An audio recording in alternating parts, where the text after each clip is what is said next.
about that time of year, baby. It's time to start my NFL divisional previews, and I'm starting with the Super Bowl champions out there in the AFC West. This is Gridiron Nation, y'all, and we're talking UFL Championship and Nathan's Hot Dogs. Yeah, that's right. It's time to get it on, baby. Let's roll.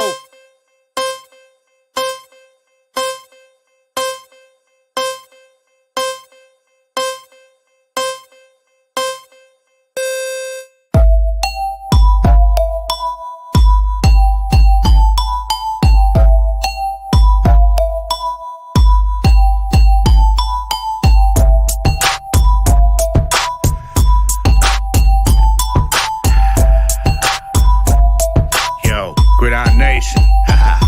Come on.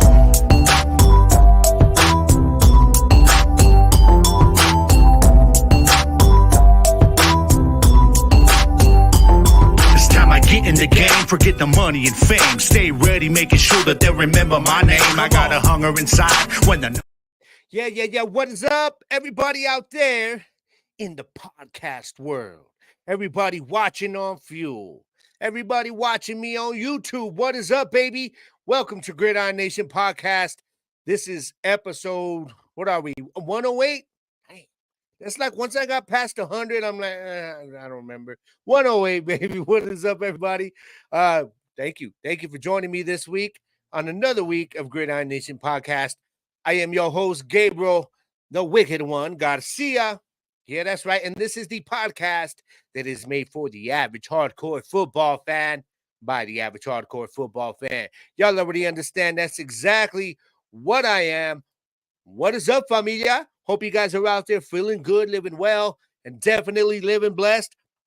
I'm chilling up in my studio right now. Got the AC going. I had to leave this thing on, y'all, for like 30 minutes, 45 minutes before I was able to come in here, be comfortable, chill, and get ready to do the show, man, because it's too damn hot out there. We're hitting over 100 degrees, y'all, over a week now. Probably about the last 2 weeks, I think. Man, it could be worse, man. We could be out there in Phoenix over with my brother, man. No, y'all can keep that heat, okay? I'll stay over here in our more comfortable 103-degree weather. Man, this is some BS, y'all. Mother Nature, you're tripping. But here I am, up in the AC, man, and hope you guys are doing all right, man, having a good week so far. Good start to your week. For me, I'm good. Had a good start to my week, man. Everything's cool at work, Had a good Father's Day, y'all. By the way, happy Father's Day to all my fellow daddies out there, man. Y'all got to understand that sometimes we don't feel appreciated, okay? If you're not a dad, sometimes you don't understand. We always try, at least for my part, I always try to make Betsy feel appreciated all year round. You know what I mean?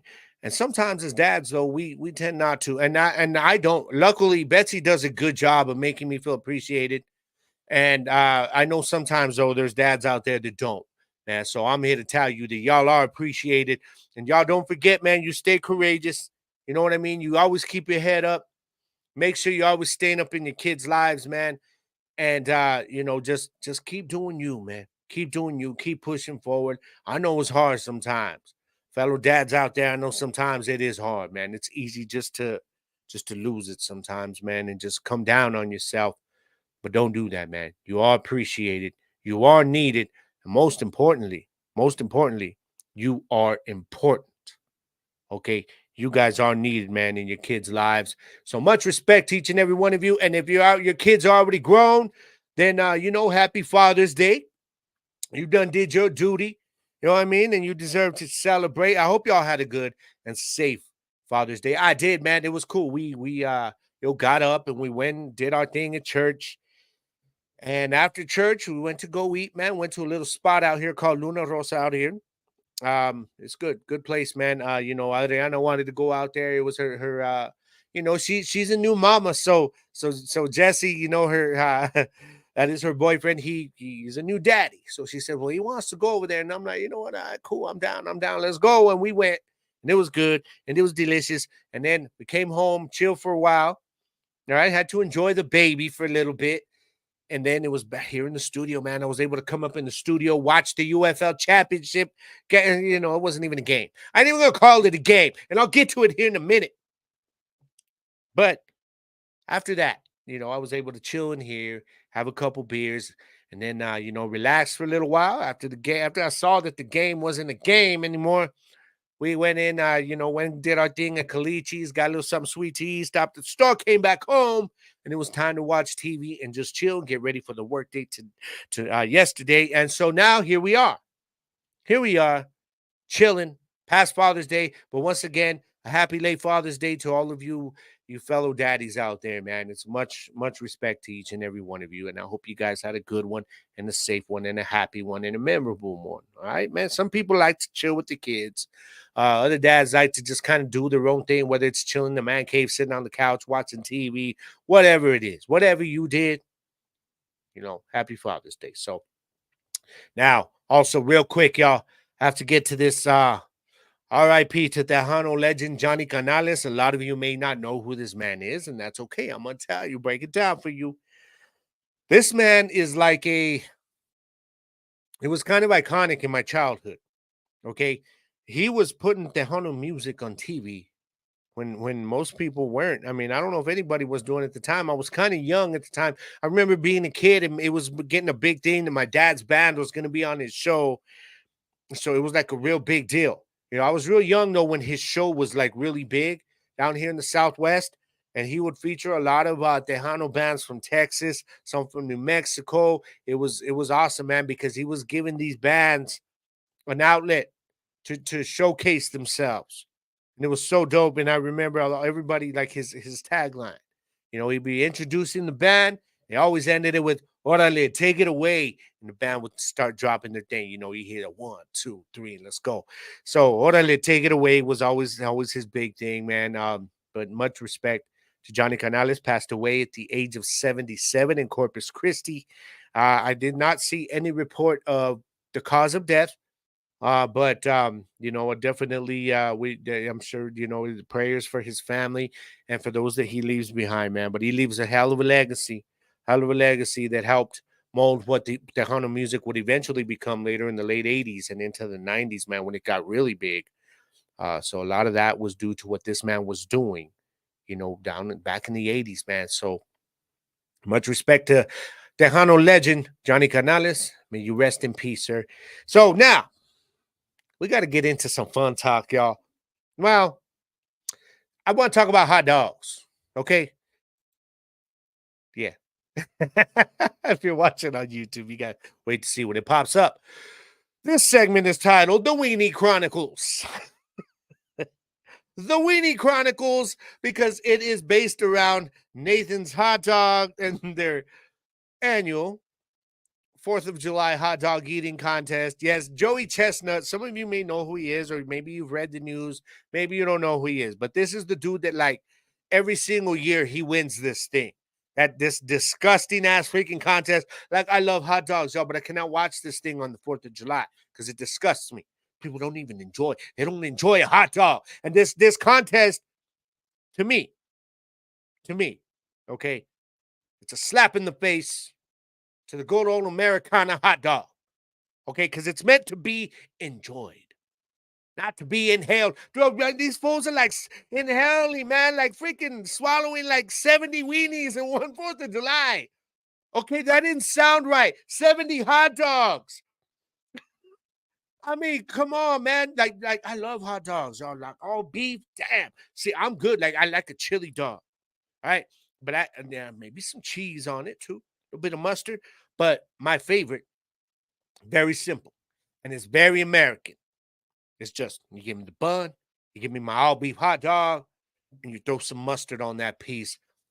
Boom, I'm good. Give me a couple of those and a bag of chips, and I'm good, baby. That's all you need. But it's got to be that all beef, because you can taste the difference. You can taste the difference when you got them hot dogs that, like the Peyton's ones that it says on there, made with pork, beef, and then chicken and like something else. And you're like, that's not a hot dog. And I remember as a kid, I used to eat those hot dogs. That's all mom could afford. It was all good. I didn't know the difference. When I got older, though, I was able to start buying beef hot dogs. Oh, man, I was like, oh, my God, what have I been missing all my life? A beef hot dog. You can taste the difference, especially when you eat them all the time, and then you try to eat one of them other ones, and you're like, no, get that crap away from me. Give me an all beef hot dog, baby, with a little bit of mustard on it, and I'm good. Now, this competition, okay, it's been being won by this dude, Joey Chestnut. I think there was like one time he's won it every year since 2016. And even before then, I think he lost it like the year before. He was, somebody ate more weenies than he did. And he lost. And then, but before that, when he joined in 2007, he was winning every year. So this dude has dominated this hot dog eating competition, man. This dude eats more hot dogs in one sitting. I don't know if I want to say the night. I'll probably say the night eating one summer. Okay, because I eat a lot of hot dogs during the year. But I can't do it like this, man. I couldn't be in one of these nasty ass contests. You ever watch this damn crap? Like these fools got their water there and they're dipping it, man, in the water so that it just goes down because they're swallowing these damn things whole. Man, y'all don't see nothing wrong with this. It's disgusting, man. I don't know how y'all can sit there and watch this crap. For real. For real. And then ESPN's there in it like it's some kind of athletic competition. It's disgusting, man. But anyways, so Joey Chestnut, who's been the guy who's been winning this thing every single year, he has now been banned by Nathan's Hot Dogs because of the fact that he is signed now to be like the face or representative of a company called Impossible Foods, and like it's like a plant-based hot dog that they make and plant-based meats, and that stuff that ain't real meat. No, give me some meat-based plants, and then I'll listen. I'm doing no. It's not meat. Why they say plant-based meat? Don't call it meat. That's all I'm saying. Okay, but apparently, he like this whole competition, y'all. It's been a tradition in Coney Island since 1916. A lot of history behind it. Okay, so it's a big deal. It's a big deal. Now, this dude, okay, Joey Chestnut, 2021, 76 hot dogs, y'all. Last year, I think it was like 62. So he's slipping. Okay. Maybe he's past his prime. I don't know. But they decide that the company that puts this whole thing, organizes it.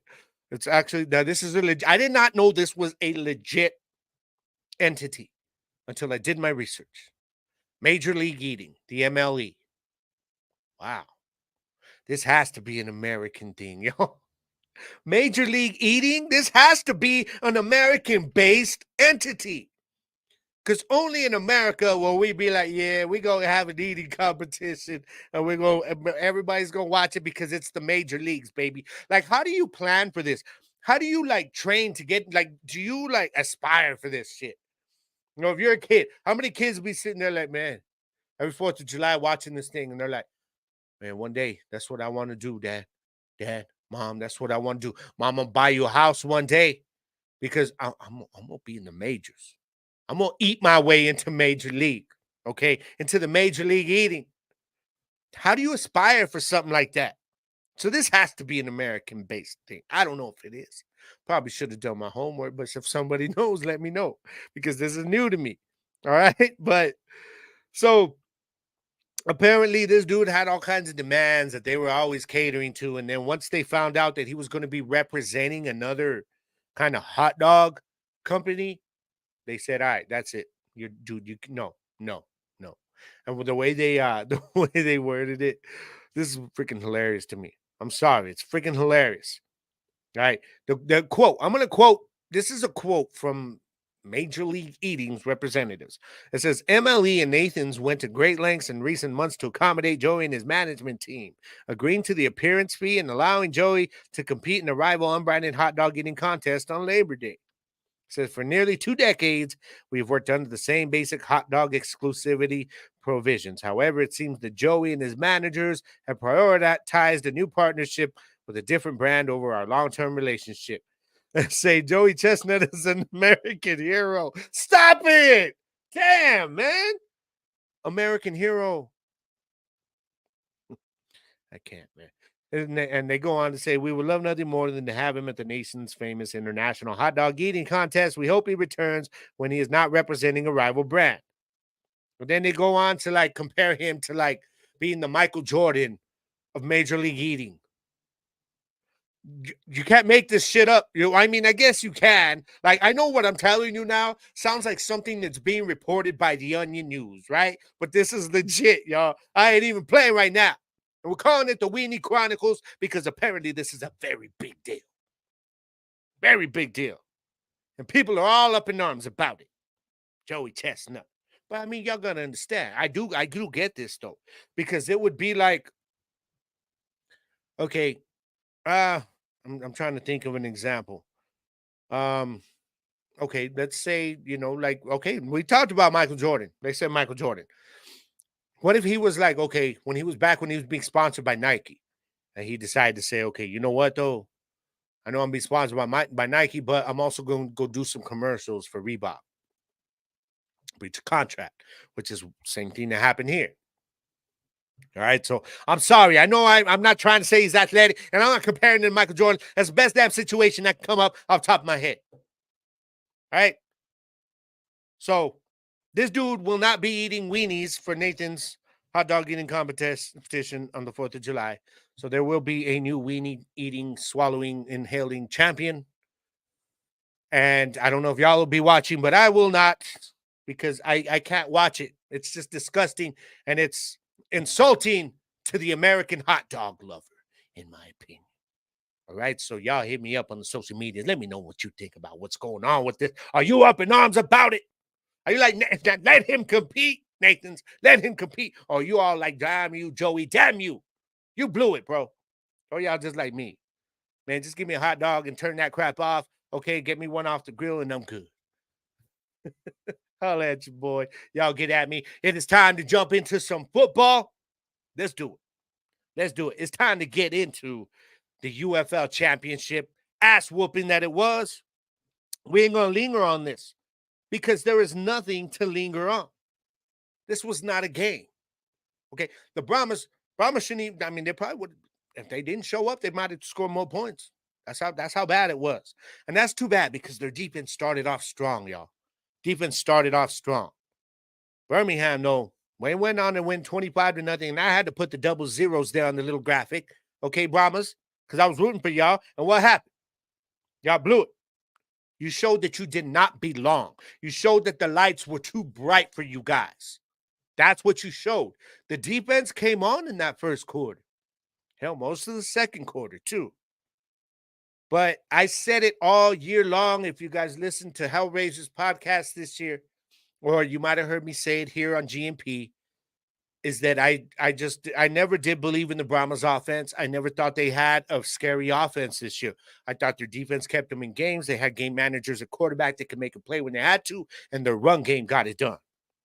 Okay, well, Chase Garbers was out there playing scared, first of all. The dude goes and runs. You're on a third down, and you're running for a first down. The dude slid 1 yard before the freaking marker. First of all, you got to know where you're at. I heard somebody talking about, well, I think there's rumor that he's got some NFL looks. I don't know who's looking at this dude because all year long, I haven't seen anything from him. If I'm an NFL scout, then I'm like, oh, yeah, we need to take a look at that dude. So, no, don't give me that crap. He was protecting himself. This is the championship game. You really want to impress scouts? What do? You ball out. You ball out. You don't play scared. So Chase Garbers, nah. Not a championship quarterback, obviously. But I got to give it up to the Stallions, man. Defensive ball game that first quarter and a half, except their defense never let up. Okay, I don't want to say the Brahmas defense let up. What actually happened is and this is why I actually named, when we did the United Football Media poll vote, I actually named Skip Holtz as my head coach of the year. Everybody had, Wade Phillips, they had other people, Mike Nolan. I had Skip Holtz. And now everybody's like, oh, damn, he should have been the coach of the year. Yeah, well, whatever. Y'all don't want to listen to me. But check it out. If you watch this game, I'm sitting in here and I'm working on some music and I got the game going on, having my beer on a nice Father's Day. And as I'm watching, I'm seeing what he's starting to do, man. He figured that defense out. He found some holes. They started doing some little out routes, he started doing some halfback passes up in the flat. The running game started going. He started getting them some openings, man. Skip Holtz made his adjustments, and he did not stop. He was calling the plays, the offense. And he made his adjustments. He got it done, man. So Skip Holtz, in my opinion, is the UFL's best coach. Okay, I will say that, as much as I do not like the Philadelphia Stallions, or at least their fans. But I really feel like he's the reason that they won this game. Now, don't get me wrong, the players obviously got to get out there and execute, and they did. But he made the necessary adjustments. And shout out to their defense, man. Their defense was just balling out. They were like, don't worry, we're going to hold it down until y'all get it right on offense. And then, boom, let's roll to another championship. That's exactly what the Stallions did. Adrian Martinez was the MVP. Nothing too impressive. I mean, he did run a lot, but he was 13 to 23 for 98 yards and 1 touchdown. That was it. He did get pulled at some point, okay? But still, he didn't have to be. When your defense is playing shutout football, all you got to do is not make mistakes. You know what I mean? But Ricky Person, he 13 attempts for 102 yards. The dude was running his ass off and broke some big ones. Whereas on the other side, man, Chase Garbers, 18 to 26, 115 yards, no touchdowns. K. McFarland, I told y'all he had to have a big game. I thought he would, but he didn't. 9 attempts for 32 yards. I was questioning a lot of play calling here. Wade Phillips was outcoached. So y'all don't give me this whole he should have been coach of the year nonsense. Brahmas, okay? He was outcoached. The lights were way too bright for you guys. It was. And this was not, I told y'all that this was going to be a different Stallions team. It was possible. I thought that the defense would play the way the Stallions did, though, for the Brahmas, and that we'd have a low scoring game. But shout out to my primo Nick, man. Nick, he told me, I put the little post out, and if you didn't see it on Facebook, then it's because you're not allowing the algorithm. That shows me you're not liking on the stuff. You're just scrolling by to where you don't see it no more, and y'all stop hating, man. Come on, support your boy. I need more support on social media. But I did put a thing up there, and it was talking about the prediction, and I said, I was predicting what I did last week with the Brahmas to win it in a 20 to 15 low scoring defensive game. Nick goes on and he's like, nah, man. He says Stallions will go win by 21. And I even like, what? Nah, Primo, really? Like that? You really think that? He's like, oh yeah. I've been watching the Brahmas. He said they're gonna get their asses handed to them. And they did. So shout out to my Primo Nick, man. You called that. You did call that, man. Now, so Stallions now are like they're calling them, they're trying to do what they can to make this a big deal. So the UFL is calling them the first dynasty in spring football. Well, there hasn't been a lot of time to create another dynasty. So I don't know, but they're not the only champions in spring football over the last 3 years. Just remember that. That's all I'm saying. Renegades, baby, we're coming back next year. But hell, even the Renegades weren't even in this game, and I think even they scored more points than the damn Brahmas did, if I'm being real. So hope you guys enjoyed at least what you watched of the game. I did. I enjoyed that first half because it was a defensive struggle, man. And then that second half, it just started. You just started seeing that offense just getting it going, man. Skip Holtz was calling the game in that second half. He called a beautiful game in the second half. So much respect to those damn Philadelphia Stallions. Straight up, though. Real talk. Much respect to the Birmingham Stallions, man. This is the squad that they are the evil empire now in spring football. They had the biggest target on their back going into this first UFL season. It's going to be the same next year. How many players come, how many go, it don't matter. It seems like Skip Holtz can win with any quarterback. He's won 3 championships with 3 different quarterbacks, y'all. It's got to say something. There's got to be an NFL team with Skip Holtz on their radar as well. That's big. That's big. That after this season, there's going to be coaches on the hot seat this year in the NFL. And Skip Holtz could be a name that pops up, man. So y'all stay posted on that, man, over the next year. But that's the way it went down, 25-0. Birmingham Stallions are the 2024 and the first UFL champions, man. So much respect. Hey, so for those of you watching on Fuel, I'm about to hit a break right quick, y'all. So do not go nowhere. All right, I'm going to be coming back because it's time to get into the main topic of the day. That's right, the AFC West preview. I got it for y'all today. All right, so don't go nowhere if you're on fuel. Be right back.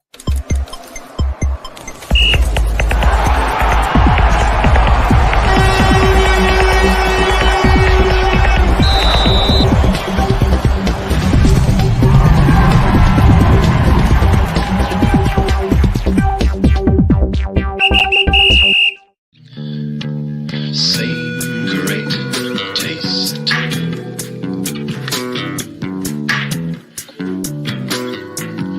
Yes, same great taste.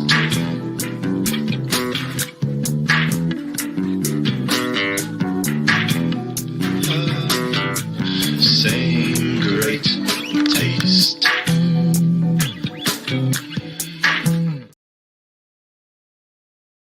Yes. Welcome back to Gridiron Nation, y'all. I am your host, Gabriel Garcia. Back at it once again with episode 108 as we continue, man, on this very first episode of my, what do I call it, man? My NFL divisional preview. I don't know. My NFL divisional preview series. There we go. That's the word I was looking for. NFL divisional preview series. Yeah, and I'm going to be doing a division every single week. Y'all already know, man. I'll be breaking it down for you, giving you guys my predictions on how I think they will fare, how the divisions will play out in terms of the standings. But this year I'm going to be making a graphic, keeping track of all of it. Okay, so that way by the end of the season, I can go back and grade myself and see how I did in terms of predicting the NFL season this year. Okay, so y'all just ride with me, man. Thank you guys for riding with me this week. So let's get right into it, baby. Let me find my little graphic right here. Where am I going? There I am. Oh, by the way, real quick. No, I ain't going to get into that. Just real quick, man. Some quick NFL mandatory camp news. Now, also T. Higgins. I didn't put it on here, but T. Higgins, if y'all follow me on social media, then you saw it. And if you didn't react to it and you scroll by, then you can kiss my ass because that means you ain't showing love to your boy. But I know who does, though. I know who does. So I'm just saying. But T. Higgins, he did sign his franchise tag, so he is now expected to report to training camp. And I think he's going to play on the tag. He's going to try and ball out, and he's going to be elsewhere next year. I think that's the way it's going to go down, man. I think they're going to draft somebody. So after this year for a wide receiver too. So, good luck to him. Good luck to T. Higgins. I think he should be a wide receiver one somewhere. I can't believe they didn't even try to trade him, but it's because they're trying to win a championship this year. The Bengals. I don't know if they're going to. I'll get to them when I get to the AFC North, excuse me. But so that went down. Also, Amari Cooper, Hassan Reddick, neither was at mandatory mini camp.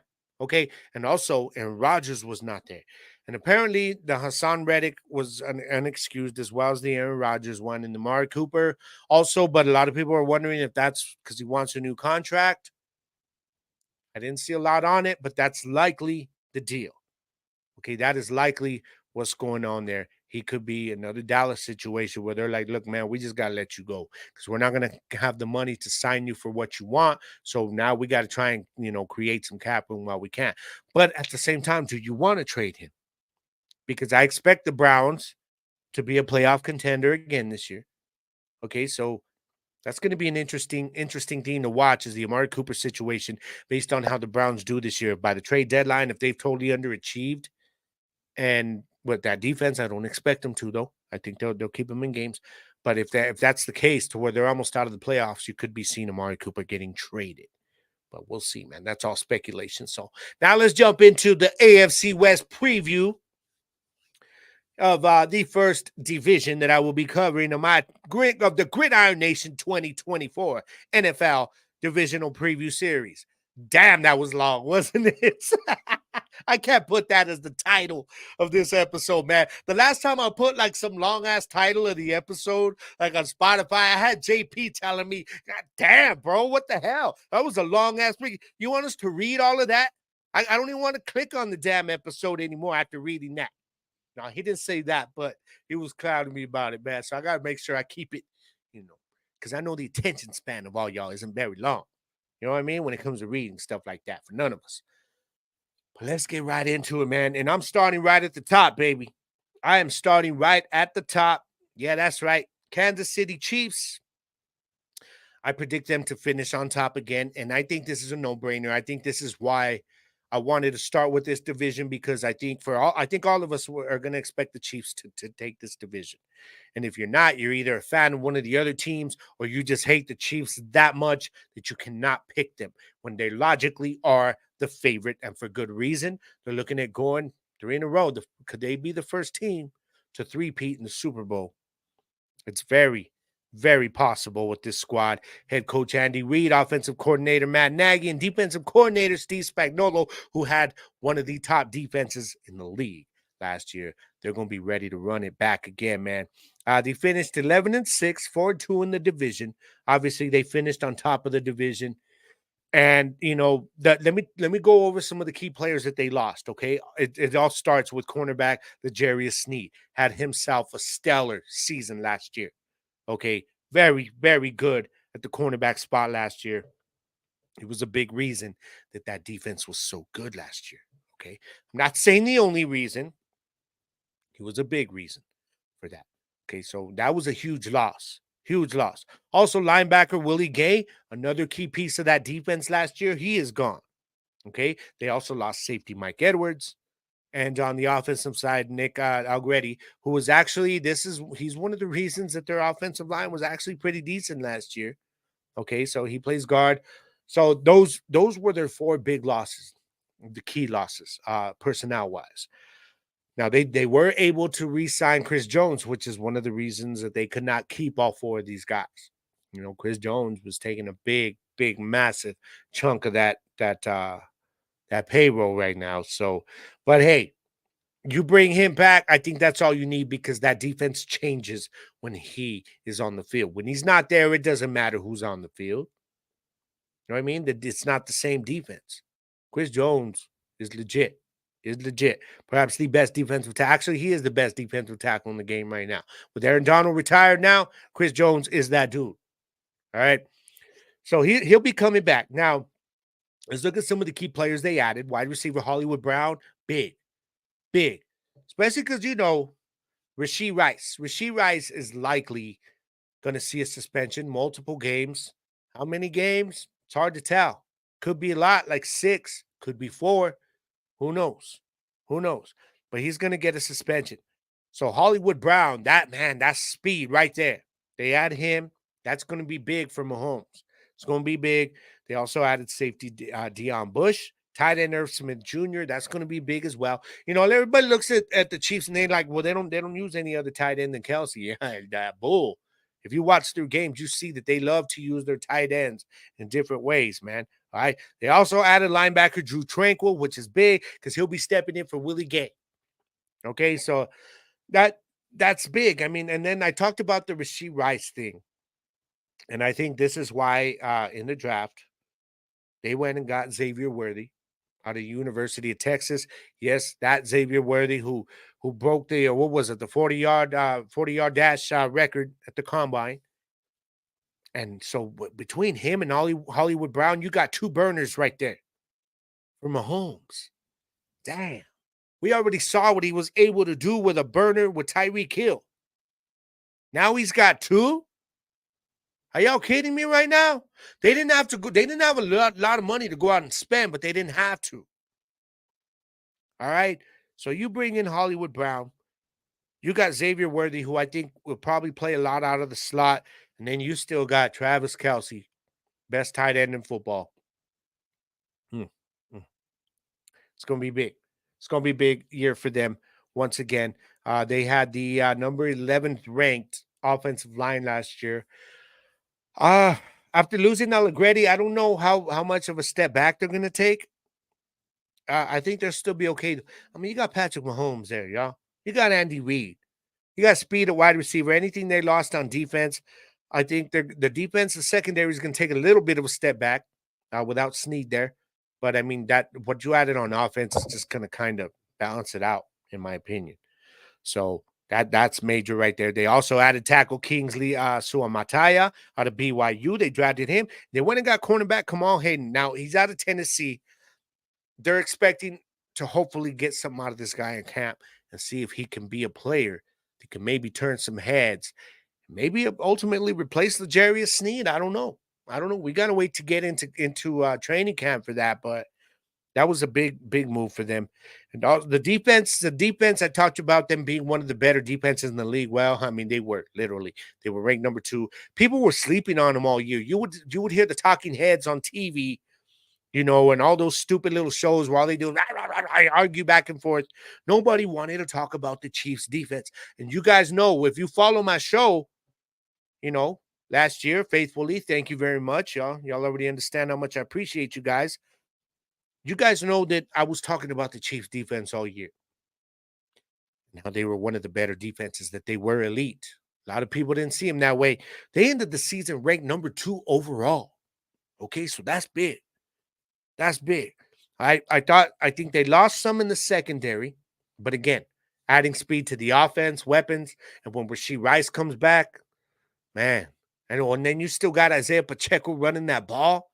That offense is going to be fully loaded once again with Patrick Mahomes ready to run in and go out after a three-peat, man. And I do think that this is the team that is going to be the favorites in the AFC when it starts. Obviously, I know they won the Super Bowl, so y'all are like, no duh, stupid.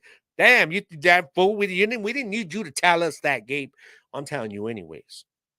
All right, that these guys will be the favorites, and for good reason. And I think it's very possible that they three-peat now. The AFC is very, very competitive, man.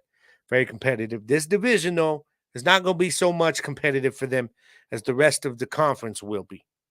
Okay?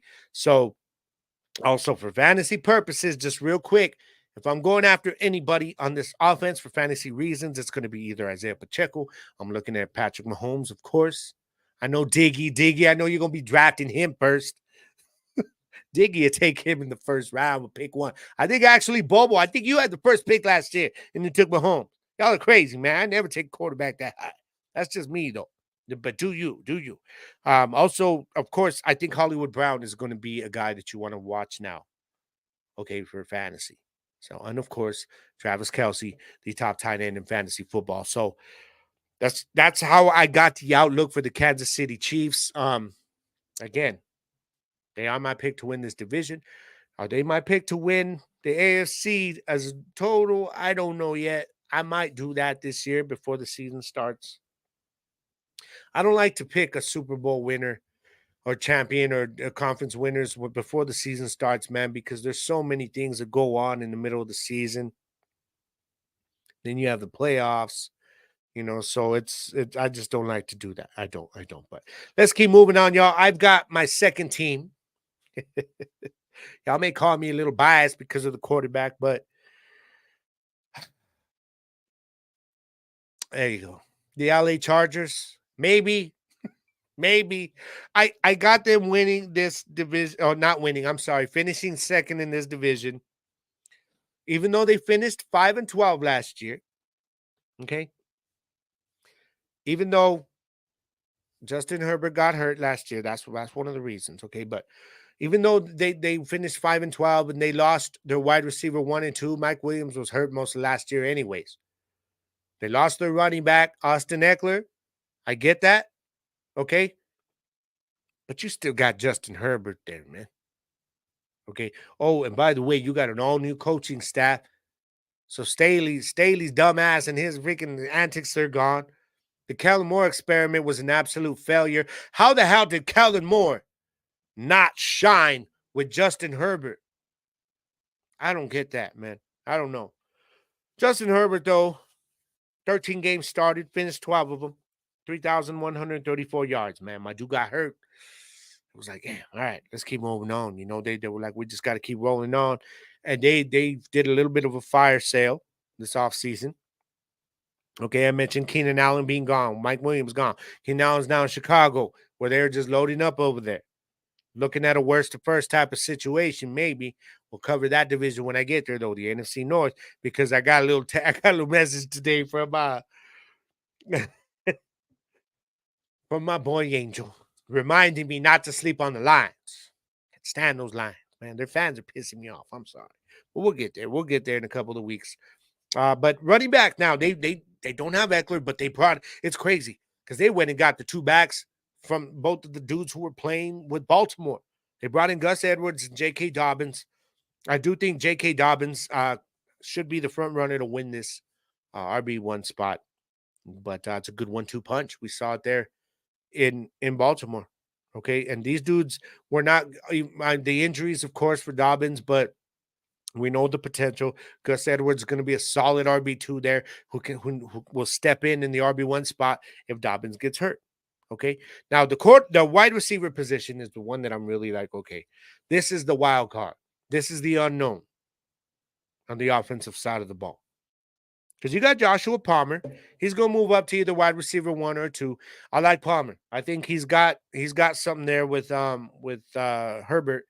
So I do think the Palmer's going to be solid. I'll actually, if he gets that wide receiver 1 spot, I will be targeting this dude in fantasy. Okay. Now the other one though, Quinn Johnston, man, he was my top guy, wide receiver anyways, coming into the draft last year. We saw him get open last year. We saw him breaking away, getting wide open. His issue was his hands, man, his hands. That can be coached. Okay. And you got John, you got Harbaugh there, Jim Harbaugh there to do it. So I think they're going to fix this with him. And man, he's got an opportunity to do something now. To really shine. Young wide receiver, man. Only in his second year, you fix those hands, man. It happened. CeeDee Lamb had that same issue when he came into the league. Drops. Not a problem no more. That can be coached out of guys. And I think it'll get done with Quentin Johnston. So, but that wide receiver room is very, it's an unknown. Okay, so just buyer beware when it comes fantasy football time. I'm just saying, all right. They did add tight end Will Disley. So that's a good one right there. You got a veteran there who can catch the ball, and he can run block. I like that. I like that move a lot. But their offensive line, man, they underachieved last year. They really underachieved last year. They were ranked number 26 when the season ended. You've got talent there, man. They've all played together for a lot of snaps. You got Rashawn Slater coming back healthy. Big. Quite possibly, in my opinion, he is the best left tackle in the NFL. All right, so him coming back is big, obviously. Now, on an offense, it was ranked number 18 last year, but keep in mind, again, with Herbert gone, Mike, he was out. You had Mike Williams hurt for most of the season. So that played a big factor. Okay, so I just look at this offensive line, and I think when I got into the draft, I knew they needed somebody on that offensive line at right tackle, but I didn't think they were going to go with it at number 5. They did. They drafted Joe Alt out of Notre Dame. This dude is a stud. It was a great move for them. He's going to solidify that right spot. No problem. So their edges are covered, man. Their edges are covered. Now we'll see how their guard play does, but I expect the offensive line to be better this year. Okay, I do. Now, this is a team that I said Jim Harbaugh came in and he brought in a whole new staff. Offensive coordinator Greg Roman is now there. Defensive coordinator Jesse Minter. And what he's got with this defense, who was ranked number 28 last year, again, underachieving, completely underachieved in Staley's years, man. The amount of talent that has been on this defense, man, has been crazy. Crazy. And Staley kept refusing to give up the play calling, man. And finally, the Chargers said, fine, then you're giving up all the calling because your ass is out of here. And I thought that he should have been gone before the season started last year anyways, if you ask me. Okay. But other than what they got in the draft on the offensive side of the ball, another guy I forgot to mention was wide receiver Lad McConkey out of Georgia. Going to be a great player out of the slot for Justin Herbert, man. Big weapon there. When you look at what they did on the other side of the ball, the defense, though, they pretty much kept everything intact. They got their edge rushers there. Joey Bosa and Khalil Mack both took a pay cut to stay there because it was either that or they were going to be traded. So a lot of people are like, oh, they took a pay cut, because that's what players do, man. Like that's a good teammate. No, it's because they didn't want to be traded to somewhere they didn't want to go. Okay, so that's the thing. They're both in contract years this year. Now, Khalil Mack, 17 sacks last year. All right. I think Joey Bosa had, 6 sacks in the 9 games that he did start.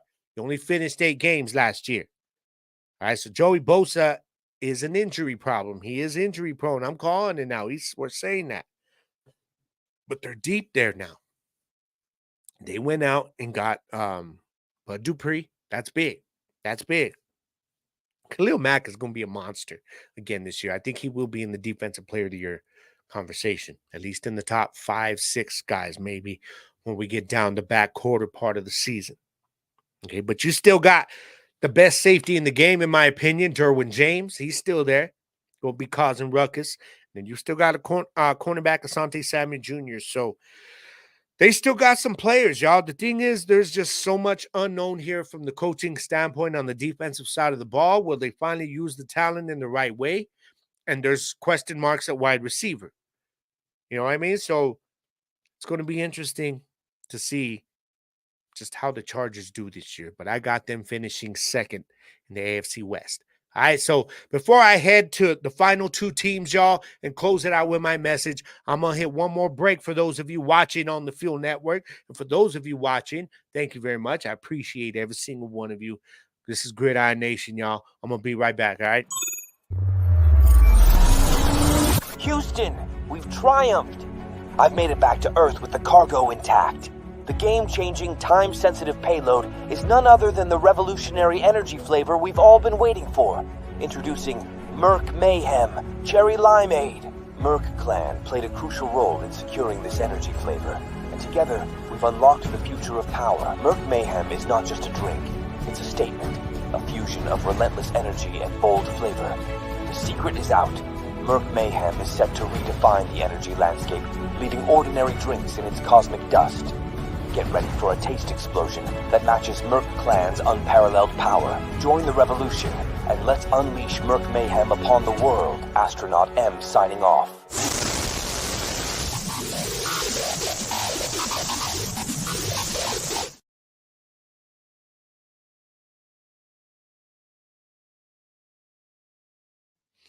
Yeah, welcome back to Gridiron Nation 108. Yeah, I am your host, Gabriel, the Wicked One Garcia. Y'all, let's keep rolling on with my 2024, Gridiron Nation 2024 AFC. I'm going to get this. Hold on. Welcome back to Gridiron Nation podcast, and we continue on with our 2024 NFL Divisional Preview AFC West series. Yeah, something like that. I don't know, man. Let's keep rolling on, y'all. I go with my number 3 team. I am predicting the Las Vegas Raiders to finish number 3. And is this Minshew Nation now?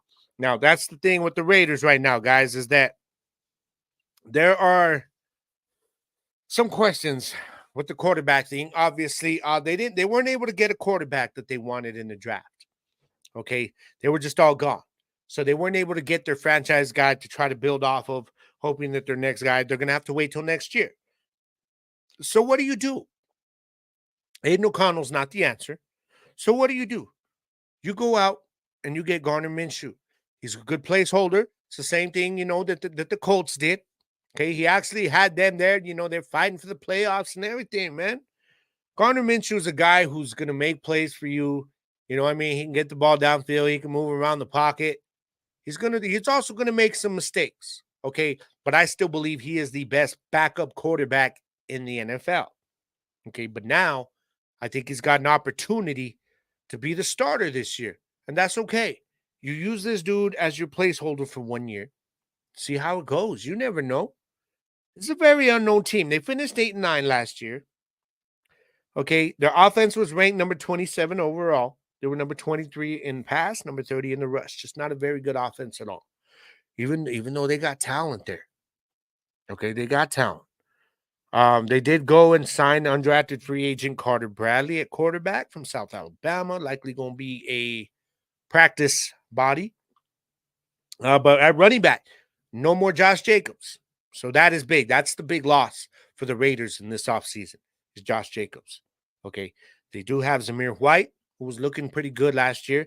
And they signed Alexander Madison, who was a complete disappointment in Minnesota when he was given the opportunity and given the keys to the Porsche and lead that run game. Couldn't get it done. Couldn't get it done. Can he bounce back this year? He's going to have an opportunity. All right? He is going to have an opportunity, especially in camp, to try and take that RB1 spot from Zamir White. So that's going to be interesting to watch. Also, you got wide receiver Devontae Adams, who is going to be one of my fantasy football factors. Okay? He had over 1,100 yards last year, 1,144 yards, 8 touchdowns. And on the other side, Jacoby Myers kind of like I don't want to say quietly because people knew he had a good year last year, which was a big surprise. Okay, 807 yards, 8 touchdowns. And then they went and added Michael Gallup, my dude. Oh, that hurts. Michael Gallup. For a long time was among my favorite Cowboys, the offensive side of the ball. And now he is with the Raiders. I'm happy for him. I really am. He's on a 1-year deal. He's got an opportunity to earn himself another deal. But it's going to be interesting because I really think Gardner Minshew can use these weapons. I do. Okay, but they also went and drafted themselves a very high-profile weapon. Okay, tight end Brock Bowers out of Georgia. Gardner Minshew's going to have some toys to play with, y'all. Okay, and this offensive line is one of the best offensive lines in football. They ended the season ranked number 6 last year. So the questions are at quarterback. I do not want to say that these guys cannot finish above the Chargers, even though I picked the Chargers, because the Raiders were just, if Minshew can get hold of this offense this year, they could finish higher than the Chargers. It's very possible. They have a lot of, with the offensive line. The question marks are going to be at quarterback, obviously, and running back. Okay, I'm not convinced that Zamir White and Alexander Mattison can be a legit threat at running back, but we'll see. That's why they play the games. You know what I'm saying? Defensively, though, let's look at what they did last year. Number 15 overall. Not bad. About middle of the pack. Right? They were number 12 versus the pass, number 21 versus the run. Obviously, they needed to get better in this offseason in the run. So what they go and do? They went and added Christian Wilkins, defensive tackle from Miami. That was big. That was big. So that's how you kind of try to fix that whole run defense thing. They also added cornerback Jack Jones from the Patriots. Big one right there. And they added, they went and drafted, I hope I get the name right, Dickamarion Richardson out of Mississippi State. And this is another guy, another one of those rookies this year that at cornerback, the teams are like, well, maybe this dude can do something. You know, when you look at guys like Trayvon Diggs, who there was like 3 or 4 cornerbacks taken before him. You look at Bland, who wasn't one of those guys taken in the first couple rounds. Look at what he's doing now. So you look at guys like Richardson, you could think maybe it's possible this guy could turn into something.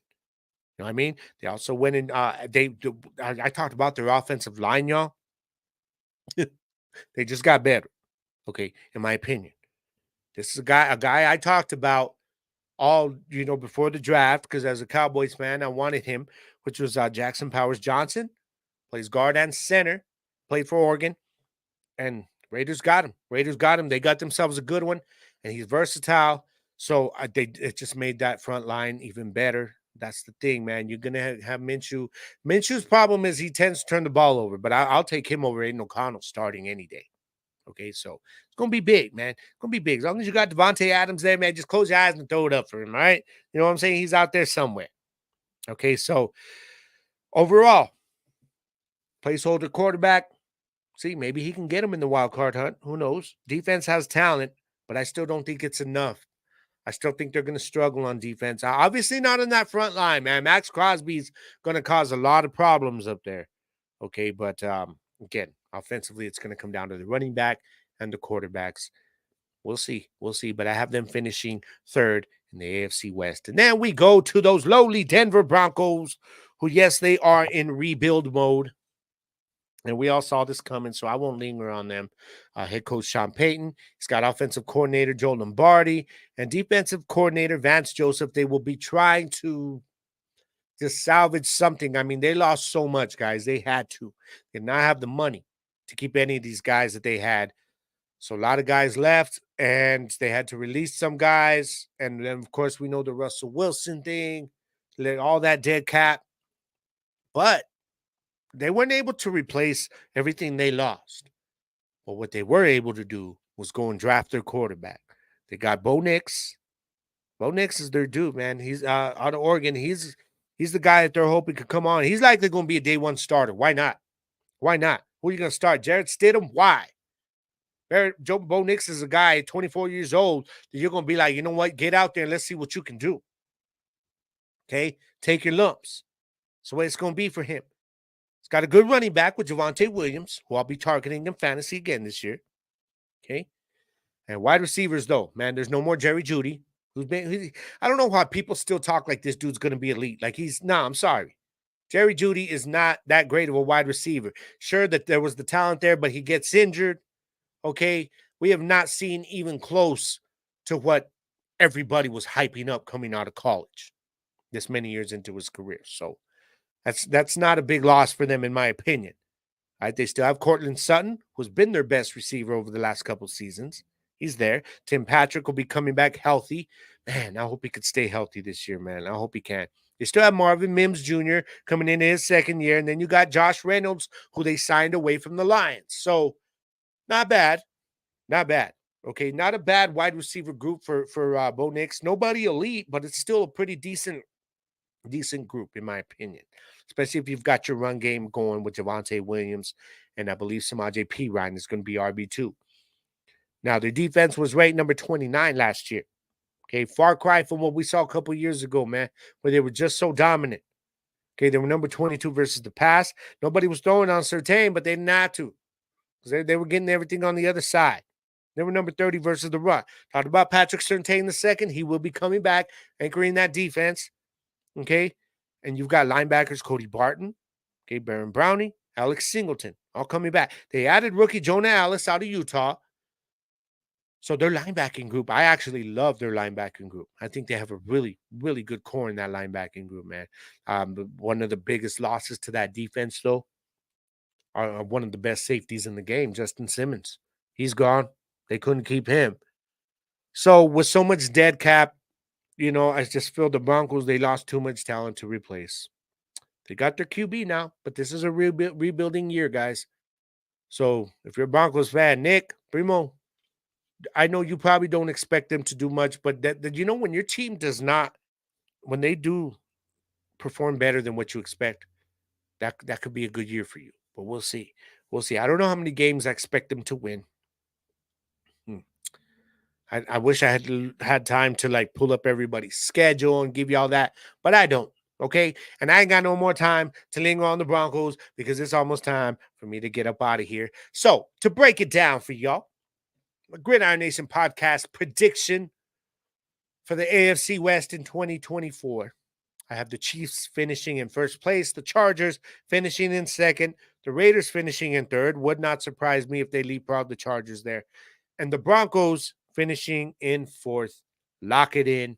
That's how I got it, baby. So if y'all got any questions or any comments or something you want to talk about, email me, gridironnationpodcast@gmail.com. All right, do not forget, Gridiron Nation comes at you every Tuesday evening, sometimes Wednesday. All right, but I always come with it every week, y'all. If something's going on, I put it out there if I can't do a show, but I'm pretty consistent with it, all right?